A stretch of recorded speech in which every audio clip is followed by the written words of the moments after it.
মহান বিজয় দিবসে সাভার জাতীয় স্মৃতিসৌধে বীর শহীদদের প্রতি শ্রদ্ধা জানিয়েছেন উপদেষ্টা নাহিদ আলম, আসিফ মাহমুদ এবং মাহফুজ আলম। এ সময় নাহিদ বলেন, ৭১-এ বিজয় আসলেও স্বাধীনতা ছিল অরক্ষিত। আর আসিফ বলেন, এবার জাতিকে প্রকৃত বিজয় উদযাপনের সুযোগ করে দিয়েছেন জুলাইয়ের শহীদরা। আর ত্যাগের বিনিময়ে রাষ্ট্র গঠনের সুযোগকে অবহেলা না করার আহ্বান জানান মাহফুজ আলম।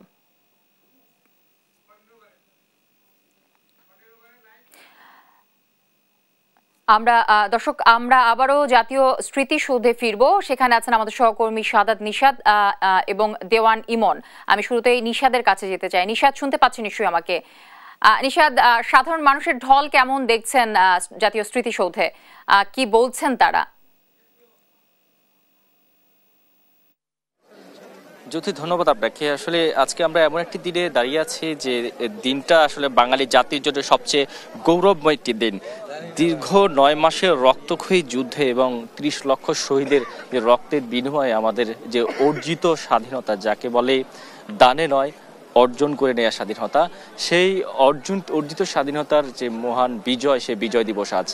এবং আমরা সেই গুরুত্বপূর্ণ মুহূর্তেই দাঁড়িয়ে আছি এবং সেই শহীদদেরকে, সেই যাদের আত্মত্যাগের বিনিময়ে এই দেশ আমরা পেয়েছি, সেই শহীদদের স্মরণ করতে এখানে কিন্তু ইতিমধ্যেই সাধারণ মানুষের ঢল নেমেছে।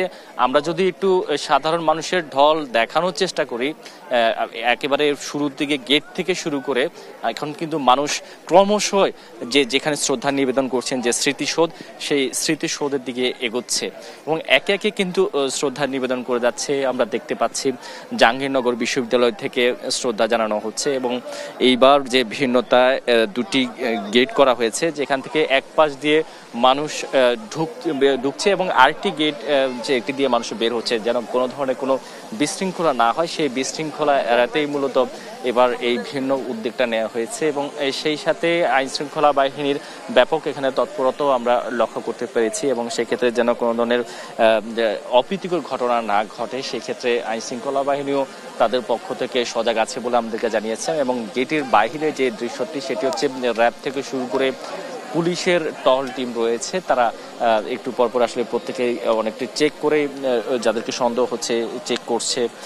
তো এর মাধ্যমে কিন্তু এই বিজয় দিবস উদযাপিত হচ্ছে এবং আমরা দেখছি ক্রমশ একে একে কিন্তু বিভিন্ন যে রাজনৈতিক দল, পাশাপাশি সাংস্কৃতিক সংগঠন থেকে শুরু করে শিক্ষা প্রতিষ্ঠানগুলো শ্রদ্ধা নিবেদন করছেন।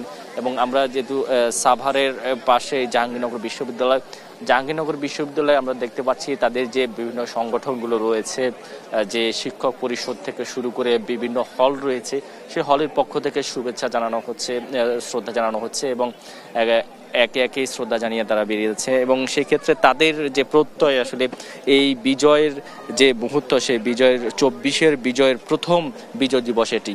তো সেই ক্ষেত্রে দুটি বিজয় আসলে দেশের জন্য ছিল এবং একটি মাধ্যমে যেমন স্বাধীনতা যুদ্ধের মাধ্যমে যেখানে মাতৃভূমি উদ্ধার করা সম্ভব হয়েছে, তেমনি আরেকটি যুদ্ধ যেটি ৫ই আগস্টের আগ মুহূর্ত, তখন সেই যুদ্ধ ছিল গণতন্ত্রের যুদ্ধ। তো সেই ক্ষেত্রে গণতন্ত্র পুনরুদ্ধারকে সবচেয়ে গুরুত্ব দিচ্ছেন সাধারণ মানুষ থেকে শুরু করে বিভিন্ন রাজনৈতিক দলগুলো, যেন গণতন্ত্র নিয়েই আসলে দেশ সামনের দিকে এগিয়ে যাবে। যে চেতনা নিয়ে মুক্তিযুদ্ধের স্বাধীনতা হয়েছিল, যে চেতনার জন্য আসলে যে ২ লক্ষ মা বোন তাদের সংগ্রাম হারিয়েছিল, তো সেই যে উদ্দেশ্য ছিল স্বাধীনতা, সেই স্বাধীনতা যেন পরাধীনতায় পরিণত না হয়, সেই ক্ষেত্রে আপনারা জানেন যে বিগত ১৫ বছরে দেশের যে পরিস্থিতি, সেই পরিস্থিতি অনুযায়ী এক ধরনের যেখানে ভোটাধিকার থেকে শুরু করে বিভিন্ন যে গণতান্ত্রিক অধিকার, সেই অধিকার থেকে সাধারণ মানুষ বঞ্চিত ছিল। তো সেক্ষেত্রে বাংলাদেশে যেন সেই ধরনের কোনো পরিস্থিতি সৃষ্টি না হয়, সেই ক্ষেত্রে যে প্রত্যয়গুলো ব্যক্ত করছেন এখানকার সাধারণ মানুষ। আমরা একটু কয়েকজনের কাছে একটু জানতেও চাইবো যে আসলে এবারের যে বিজয় দিবস, সেই বিজয় দিবসে আসলে ভিন্ন আঙ্গিক কি দেখছেন এবং আপনাদের প্রত্যয় কি থাকবে?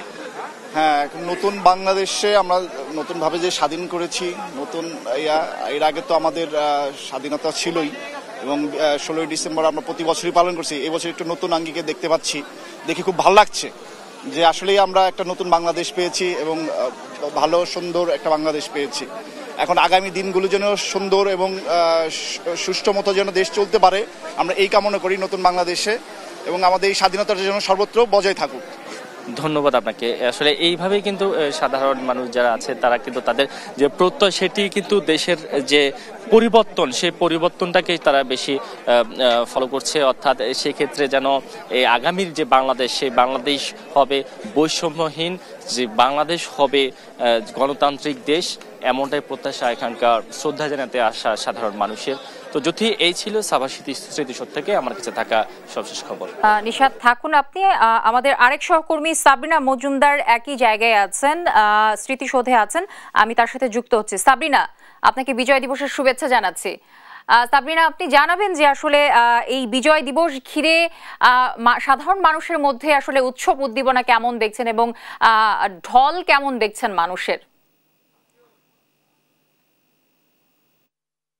জ্যোতি, আপনাকেও বিজয় দিবসের অনেক অনেক শুভেচ্ছা। আপনি যেমনটি জানেন যে দীর্ঘ 9 মাস যুদ্ধের পর আসলে মানচিত্রে আজকে হচ্ছে আমাদের দেশের স্থান পাওয়ার দিন, এবং এই দিনে আসলে আমি দেখে মোটেও অবাক হইনি। যেটি হচ্ছে আমরা এখন যে সাংবাদিকরা আমরা 6টা থেকে আছি, সেখানে কিন্তু প্রধান উপদেষ্টা বা উপদেষ্টা মণ্ডলীর যারা আছেন, প্রধান বিচারপতি বা রাষ্ট্রপতি, তারা সবাই হচ্ছে ফুলের শুভেচ্ছা দিয়ে গেছেন। তবে তখন থেকে আসলে এই যে জনগণের যে বাংলাদেশের যে জনগণ, তারা কিন্তু এখানের মধ্যে আসলে তারা অপেক্ষা করছিলেন যে কখন হচ্ছে তারা স্মৃতিসৌধে আসলে আসবেন, এসে হচ্ছে এই যে বীর মুক্তিযোদ্ধা যারা আছেন, যারা হচ্ছে দেশের জন্য আসলে যুদ্ধ করেছেন, তাদের জন্য আসলে ফুলের শুভেচ্ছা, ফুলের শ্রদ্ধা দিবেন। এবং আমি এটাই দেখতে পেয়েছি যে এখন কিন্তু আপনি দেখতে পাচ্ছেন যে আসলে কত কত মানুষ আসলে ভিড় করেছেন, এবং সেখানে কিন্তু আপনি দেখতে পাবেন যে হচ্ছে প্রায় স্কুল থেকে আগত যে শিশুরা বা হচ্ছে ছোট ছোট শিশুরা এবং বড়রাও আছেন, তারাও বলছেন যে এই স্বাধীনতার যে যুদ্ধ সেটিকে আসলে যাদের অবদান রয়েছে তাদেরকে আসলে শ্রদ্ধা জানাতে হচ্ছে তারা এখানে এসেছেন। কিন্তু আপনি এমনটিও জানেন যে হচ্ছে আমাদের যদি এই বছর অর্থাৎ 2024-এর প্রেক্ষাপটটা কিন্তু একটু ভিন্ন।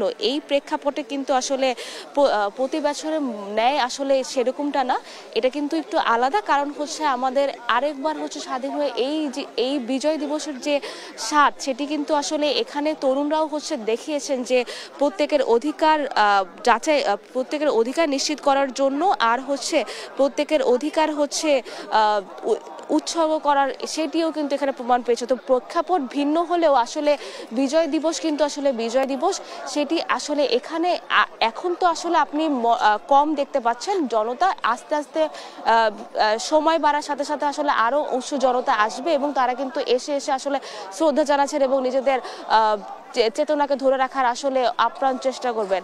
তো এই ছিল সর্বশেষ খবর জাতীয় সাভা স্মৃতিসৌধ থেকে। জ্যোতি, আমাদের সহকর্মী শাহাদাত নিশাত এবং সাবরিনা মজুমদার জাতীয় স্মৃতিসৌধ থেকে যুক্ত ছিলেন আমার সাথে।